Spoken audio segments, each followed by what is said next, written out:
Right guys, next job to do is just to neaten up the area of your sheet. Make sure, get rid of any lines that you don't need. Detail up your drawing a little. And start thinking about what kind of landscape you would like outside the window. Okay, so I'm going to rub this out. Okay, because I can just see it and know where that vanishing point is still. Okay, all neatened up. So, at the weekends I like going out kayaking in the lakes. So I'm going to put a scene of the Lake District in my window here. So I'm going to put some mountains coming across. Okay.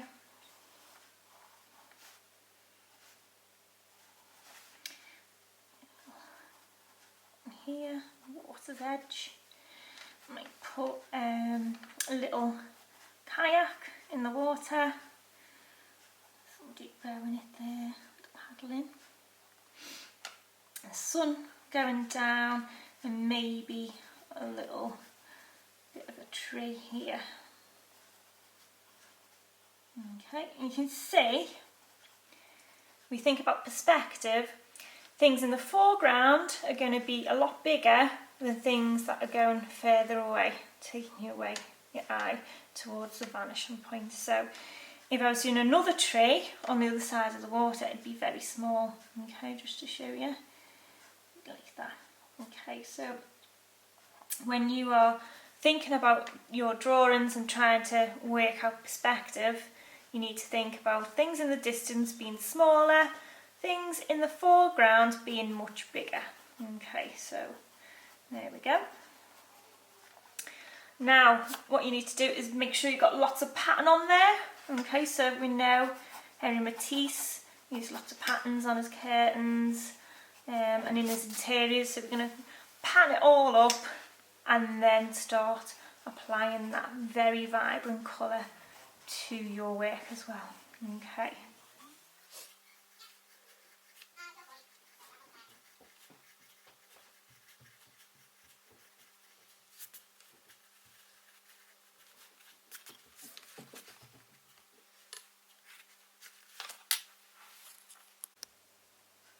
Okay guys, what I want you to do now is just double check your drawing to make sure that all your lines meet that vanishing point. So just do that using the ruler.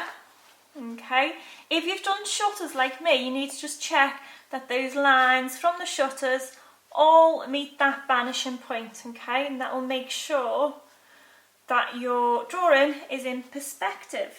Okay, so they look right. Okay, you can add any more in if you want to as well. Okay, and then before you start applying any colour work, just give your drawing a good rub. Okay, get rid of any excess pencil, any graphite that you don't want, because when you start applying colour, especially if it's a light colour, it will mix with the graphite and you'll get a muddy tone of colour. So just get rid of any excess that you don't need using the ruler. Okay, wipe that away, rid of all your rubbings. Okay, and then what we need to do is think about our use of colour. So Henri Matisse uses lots of bright colours.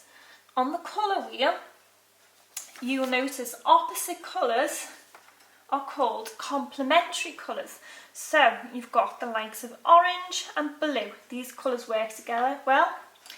Okay, and opposite colours like pink and green or red and green, they work together well. And you've got purple and yellow. Okay, so those types of colours are called complementary colours. They're opposite each other on the colour wheel. So we're going to use these sets of colours together to create our wild beast image. Okay, so think about your tonal work, think about how it's going to look. I'm going to go with a bit of a pink sunset going on, and then maybe put some orange in the foreground as well, or blend that orange into the sky, like a sunset. Don't forget your shade and fade technique.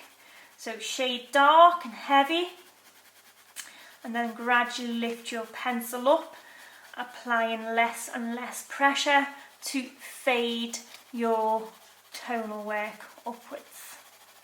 Okay, shade and fade. So blend this orange in, shading and fading as I go up.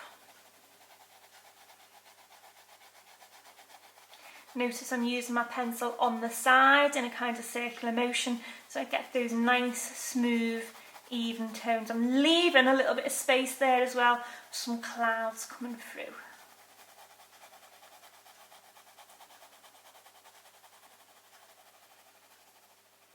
Okay, and then what I might like to do is blend some yellow into that as well, just to give it a bit of a glow in the background.